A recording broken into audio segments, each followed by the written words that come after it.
Why's Grandma underneath the floor? After my mother-in-law went missing, images would suddenly pop into her head, it seemed. My niece, a mysterious little girl of just 4 years old, who seemed to have some sort of special power, came to the house and tilted her head in confusion. Images would suddenly pop into her head, it seemed. She had correctly predicted last year when my father-in-law had an accident, so the family was well aware of her abilities. Therefore, everyone present was left speechless by my niece's statement. Don't lie. However, my husband was the only one who shouted, his face pale and trembling violently. And then, when we removed the floorboards, an intense stench filled the air. I'm Lynn, 28 years old. In my second year of marriage, I believed we were leading a happy life, despite not yet having children. Both of us worked, and we lived in a rental apartment near my husband's workplace. However, things took a turn for the worse last year after my father-in-law's passing. The cause of his death was a car accident where he crashed into a wall due to a driving error. Additionally, a small amount of alcohol was detected in his system. My mother-in-law, seeing her motionless husband in front of her, collapsed in tears, lamenting, "How could this happen?" Afterward, all my mother-in-law was left with was my father-in-law's substantial debt. My father-in-law seemed like an upright person, and his spending habits didn't appear extravagant. Moreover, he was still working actively, so there shouldn't have been any issues with living a normal life. So why did things end up like this? No one knew. That old man, causing trouble for Mom until the very end. This just proves he was sneaking around behind our backs, doing whatever he liked. Between the drunk driving and the debt, my husband couldn't contain his anger even during the funeral proceedings after my father-in-law's passing. However, my father-in-law's death wasn't exactly unexpected for our family. That's because my niece, Megan, the 4-year-old daughter of my sister-in-law, had a mysterious power. She could predict the future and see things that were invisible, and our family had witnessed her power many times. From predicting sudden rain showers to finding lost items, and even foreseeing incidents like my brother-in-law falling down the stairs and fracturing his bone. At first, we thought it was just coincidence, but gradually, we came to believe that there was something special about Megan. Actually, it was the day before my father-in-law's accident. That day, my sister-in-law's family and we happened to be visiting my in-law's house. "It's dangerous if Grandpa drives the car," Megan muttered softly in front of everyone, after playing with her toys until then. It was such a casual remark that everyone almost missed it, but my husband reacted strangely. Huh? There's no way that's true. Dad wouldn't drive himself. My husband suddenly exclaimed, startling Megan, who started crying. "But it's true. Grandpa drives," Megan insisted. Megan kept repeating the same thing as if she could see something, but my husband kept denying it. Cut it out already. There's no way that could be true. I felt it was immature of my husband to get worked up over a 4-year-old, but the fact is, my father-in-law always used trains or buses for transportation. Even on his days off, he'd just lounge around the house, and I've never seen him drive a car. Don't worry, Grandpa is not going to drive himself, my mother-in-law reassured, and my father-in-law chuckled in agreement at the time. Since he himself said he didn't do it, everyone in the family thought he'd be okay this time. Yet, the next day, my father-in-law suddenly drove and got into an accident, resulting in his passing. He had assured me that he would never drive himself, so why? And why was he under the influence of alcohol? This question lingered in my mind forever. If only I had believed Megan's words more. I deeply regretted that. So, from then on, I began to pay attention to Megan's words, no matter how absurd they seemed. Since my father-in-law's funeral, my mother-in-law had completely withdrawn and locked herself up at home. It was understandable, given that she had suddenly lost her beloved. My mother-in-law had always been fond of traveling and had a very cheerful personality. We got along well, especially since I used to travel alone during my student days. Yet, seeing her living alone in the spacious house, relying solely on her pension, pained me deeply. "Why don't we live together to ease your worries, mother-in-law?" What? Where? Our apartment is too small for Mom to live in. What about your house, mother-in-law? There are plenty of rooms in there, right? It used to be a 2-story house where my husband, his parents, and his sister, Maggie, used to live together, with more than enough rooms. Although my husband initially hesitated about the inconvenience of commuting, after persistent persuasion from me, we started living with my mother-in-law a few months later. Lynn, thank you for thinking of me. Mother-in-law, we're family, so let's help each other. Perhaps feeling quite lonely since my father-in-law's passing, my words brought a sparkle to my mother-in-law's eyes. As we started living together, she gradually regained her smile and brightness. Moreover, living with my mother-in-law unexpectedly brought some benefits. I'm sorry for relying on you for everything regarding the house. It's fine. Staying active helps keep my mind off things, so please don't hesitate. After all, we're family. My mother-in-law said, mimicking the playful tone of the words I once said to her. She took care of everything from cleaning to cooking, and I was genuinely grateful. Truth be told, when my husband and I lived alone, we both worked full-time as regular employees, so we had agreed to share the household chores. However, he always ignored his share and I ended up doing all the cleaning and laundry, leaving me exhausted every day. Sometimes, I would come home later than him, but he would always be lounging around at home, just tinkering with his phone. Even when I pointed this out, all he would say was, "Housework is women's work." Then, he started coming home even later, often after the last train, because he said he had social obligations. Since entertainment expenses and transportation costs were not covered by the company and were paid out of pocket, our finances were frankly in a mess. "Hey, can't you come home a little earlier? Taxi fares aren't cheap, you know?" Maybe you don't understand, being a woman, but there's such a thing as socializing. You're just going to the clubs and bars, aren't you? Look what I found in your suit pocket. I pulled out a shiny business card without changing my expression, and he chuckled disdainfully. The big shots at our clients like going there. Really? Michael nodded deeply in response to my question. Building connections in places like this can lead to business opportunities. All the seniors do it. According to my husband, the daily drinking parties were about to lead to a significant business deal soon. Upon his words, I endured it for the sake of his future. At that time, I tried to support my husband by saving money and working overtime. Nevertheless, while juggling work and household chores, and with hardly any communication as a married couple due to Masaya's late returns, I was completely exhausted both physically and mentally. That's when the decision to live with my mother-in-law was made. As a result, we no longer had to pay rent, and thanks to my mother-in-law taking care of the household chores, my burden was significantly reduced, which I was truly grateful for. Even after moving in together, my husband continued to come home late, citing work as the reason. Both of you seem busy with work, so let me know if there's anything I can do. But Lynn, are you okay? You don't look tired, do you? My mother-in-law always treated me kindly like this. He seems to be working hard too, and with my mother-in-law's help, I can't afford to complain. I was filled with determination to uplift myself for a bright future. However, after this, something unimaginable awaited us. It was a Saturday evening in March. I returned home after a week-long business trip. I'm back. Huh? Is it just me, or is there a strange smell? The moment I entered the entrance, I sensed an unmistakably foul odor, as if something had rotted. "Mother, what's that smell?" But even after calling out to the living room, there was no response. Huh? Is she not here? Usually at this hour, my mother-in-law is watching the evening news on TV, but she is not there. My mother-in-law might have gone shopping or something, so I called her cell phone, but despite making the call, there was no response. Where could she have gone? I opened all the windows in the house to ventilate, but the smell didn't seem to dissipate. What could be causing this smell? It doesn't seem to be coming from the second floor. It's a strong smell, almost as if something is rotting.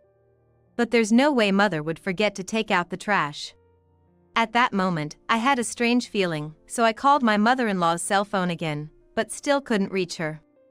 Missing. Could it be? Although she seemed to have regained her energy lately, my mother-in-law had withdrawn into the house for a while after my father-in-law passed away. Perhaps she was troubled by something she didn't express outwardly and went out somewhere in a daze. Suddenly, an unpleasant premonition crossed my mind, and anxiety spread in my chest. Then my husband, who had gone to the store, returned home. Hey, it's urgent! I can't reach your mother! Oh, don't worry about that. Mom suddenly decided to go on a trip. She said she won't be back for a while. Oh. Is that so? Actually, my mother-in-law had mentioned something that bothered her before my business trip. Because of that, and sensing that my mother-in-law was feeling down, I had planned to talk about it after the trip. Well, that's a relief. My husband chuckled and said, "Why are you panicking?" Suddenly, I felt weak and sat down in a chair. Then, once again, the pungent smell assaulted my nose. Hey, what's this weird smell? Oh, that's probably because I bought some crabs. My husband opened the refrigerator and showed me a bag of seafood he had bought in bulk. My husband used to work part-time at a restaurant during his college days, where he would prepare fresh seafood. He often went to his favorite specialty store on weekends to get ingredients and looked forward to cooking. The store was about a 30-minute ride from here, and he would always spend half a day or more there because he could get cheap and delicious seafood. I see. But somehow, the smell seems stronger than usual. Oh, there was a cat in the yard, so I gave it some fish scraps. Maybe they rotted somewhere? It was unusual for him to mention something like that, as he usually ignored the cats even when they came around. But there seems to be a lot more than usual, right? This time, there were a lot of good crab. And, Lynn, you've been working hard, right? So, I thought I'd treat you to some nutritious food. My husband smiled and said he'd make a lot of my favorite dishes, then he took out a knife to sharpen it. So that's why the smell is stronger than usual. After he finishes cutting the fish, the smell is likely to get even stronger, but it's garbage day in 4 days. It looks like this smell will linger for a while. I didn't like it, but considering my husband's kindness, I decided to endure it without complaining. That night, my husband cut up the fish for me, and we had a lot of sashimi on the table. It's delicious. I wish we could have had some for your mother-in-law too. Oh, I know, since we have so much, let's invite your sister-in-law and Megan over tomorrow to eat together. Suddenly, during dinner, he put down his chopsticks and his expression became serious. Don't let anyone into this house while Mom is away. I was shocked by my husband's sudden request, even though we had often had my sisters-in-law come over. Why? What's the reason? Because Mom lives here. Even though we're living together, this is still Mom's house. It's not right to let strangers into the house without permission. I didn't quite agree with my husband's words, but he stared at me with a more intimidating look. Especially Megan, she's only 4 years old, and she'll mess up the house. So, she's not allowed in the entryway either. Huh, Megan is a good girl, so it's fine. Stop arguing and just listen to what I say. My husband slammed the table hard, causing the dishes on it to clatter loudly. Occasionally, my husband would deliberately break dishes when he was displeased. Not wanting to further upset my husband's mood by defying him, I could only respond with a vague and end the conversation there. The next day, which was a Sunday, my husband went out to the usual fish market for shopping from the morning. We still have some seafood left that we haven't used, right? But they informed me that some rare fish had just arrived at the store. I see. I felt that my husband was unusually fixated on the fish, but I couldn't quite grasp what it was. Deciding to finish up the housework while he was away, I started cleaning up in the kitchen downstairs. But the smell seemed even worse than yesterday, so I endured the cold and opened all the windows while cleaning. The smell seems like it's going to get worse before garbage day. At that time, I still convinced myself that this strange smell was due to the garbage. Then, after my husband left for a while, my sister-in-law, May, suddenly came to the house. She was also worried because she couldn't get in touch with our mother-in-law. "Oh. You too, sis?" Our mother-in-law always returns calls even if she can't answer right away, but what could have happened this time? Moreover, she didn't inform my sister-in-law before going on the trip, which she always did. It would be fine if she's just enjoying her trip since my husband knew about it, but could she really be missing? No, that can't be. As May and I exchanged glances, Megan peeked out from behind her. "Hey, Auntie." "Hello." My niece promptly took off her shoes and stepped inside the house, as usual. It's a place she always comes to play, so it's only natural. Although Michael said not to let anyone in the house, it should be fine for a short time. Thinking it wouldn't be noticed until my husband returned, my sister-in-law also welcomed her into the house. Sorry for the smell, though. May seemed concerned about the smell too, frowning and asking, "What's this?" Michael bought a ton of fish. My sister-in-law sighed, clearly puzzled by her brother's actions. Meanwhile, Megan, who had entered the house cheerfully, suddenly stopped in the kitchen and stared intently at one spot. "What's wrong, Megan? Is there something bothering you? Why is Grandma underneath the floor?" My niece pointed straight down, tilting her head in confusion. "She seems kinda not well." Pointing at the floor, Megan muttered as if she could see something. The way she said it sent shivers down my spine. "What do you mean by that?" May seemed to feel something unpleasant too. "So Grandma is here, right?" I asked Megan again for confirmation. "Yeah." "Hey, why is she here?" "Don't lie." At that moment, Michael returned home, his face pale with anger. "Hey, there's no need to be so harsh. I can't stay quiet. You made it sound like we're imprisoning Mom." Michael's stern tone nearly brought tears to my niece's eyes. But, I said no one should come in, didn't I? My attempts along with May's to calm Michael down were futile, as his anger continued unabated, pushing May and my niece out of the house with both hands. "You don't believe the words of such a creepy child, do you?" Given what happened with her father, I couldn't outright deny it, and Michael repeatedly insisted to me that there's nothing under the floor. But something seems off. Could there be something to hide? Distrust grew towards Michael, who seemed to overly react to his niece's words with mysterious powers. Even without denying it so adamantly, he could just open the floor to check and clarify. Feeling unsettled all day, I couldn't sleep well that night. The next day, when I told Michael that I'd clean because it still smelled bad and it was my day off work, he briefly panicked, his eyes darting around. "Instead of that, why don't you go see a movie or something? Get out of the house for once." I felt like he was trying to keep me from staying at home. He's definitely hiding something. And he kept urging me to go out until the very last minute before his work hours. "You absolutely have to go out today." "I got it, okay?"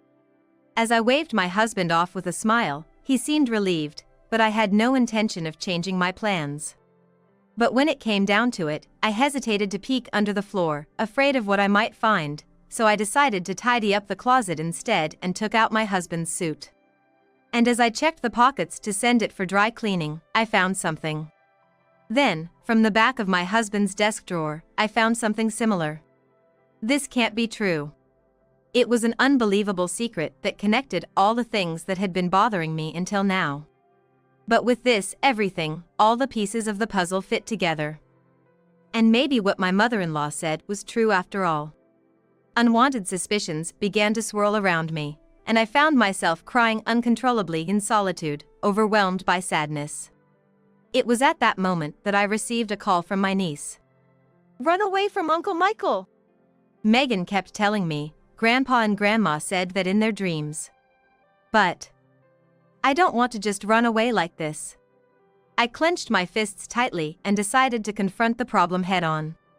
I guess there's no choice but to see it with my own eyes. So, I went to the kitchen and removed the kitchen mat laid on the floor. Tomorrow is garbage day, and if I don't check today, I won't be able to get to the truth. Biting my lip tightly, I grabbed the crowbar used for pulling out nails and started checking the floorboards, finding an area that seemed to have been clumsily hammered later by an amateur. With trembling hands, I cautiously pulled on the floorboard, and it came off easily. Instantly, a horrible stench pierced my nostrils from below, and several flies flew out. Peering under the floor, I saw something wrapped in plastic bags, and I instinctively averted my gaze. So, this is what Megan was talking about. I felt my heart pounding faster at the thought of the unbelievable event. And then, at that moment, "What are you doing there?" My husband, who was supposed to be at work, suddenly stood behind me. "I'd taken emergency leave from work and come home to find you doing something unnecessary." My husband grabbed the collar of my shirt as I lay on the floor peering underneath, dragging me away and quickly covering the floorboard back in place. "What's that garbage bag? Tell me the truth." My husband, without saying a word, quickly replaced the kitchen mat, pretending as if nothing had happened. "Tell me the truth. It's not your mother, is it?" As I pointed under the floor, he bit his lower lip tightly and began muttering under his breath. "Megan let it slip, and now it's all out in the open. That's why I didn't want anyone to come home." The horrifying event I didn't want to believe turned out to be true, and I felt like I was about to faint. "She's your own mother, isn't she? Why would you do something like this?" "She refused to put all your pension money in, so I got rid of her," my husband said, with no change in his expression, almost as if it were expected. I could see a darkness in my husband that I hadn't known before, and despite trembling with fear, I replied vehemently, "You can't do that when we have your father's debt to think about. That's none of my concern. I needed the money." Then my husband smirked and revealed his dirty tactics to deceive everyone. "You can't expect anything from Mom's inheritance, right? So I decided to pretend she's alive and keep receiving her pension. So that's why you said your mother went on a trip." Recalling the time when my mother-in-law's presence disappeared and I was anxious, Messiah remained calm. He probably had prepared in advance how to answer if I asked about her. "I never expected the smell to get so strong." "You bought all those fish to cover it up?" "Yeah, that's right. I thought I could somehow cover it up before garbage day." I felt a strong anger towards my husband's cunning. "It's despicable to do something like this just for money." I slammed the statement I found while cleaning earlier onto my husband.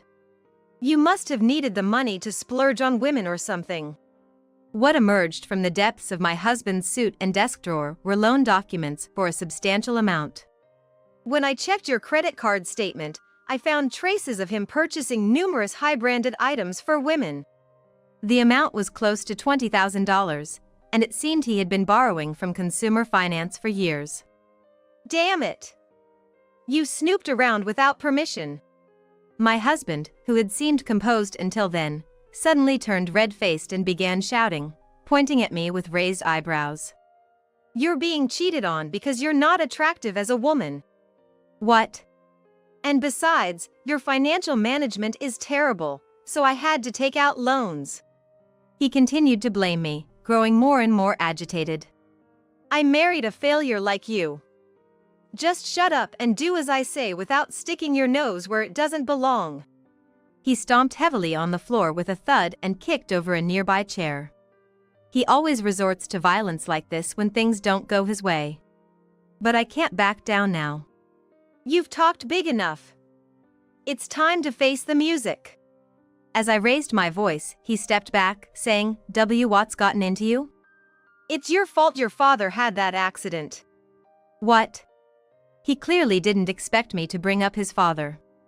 He was speechless for a moment. "I found it strange that your father, who never drives, would drink and then get behind the wheel." "There's no proof of that anywhere." "Are you sure about that?" While rummaging through my husband's room, I found the life insurance policy that his father had, which no one in the family knew about.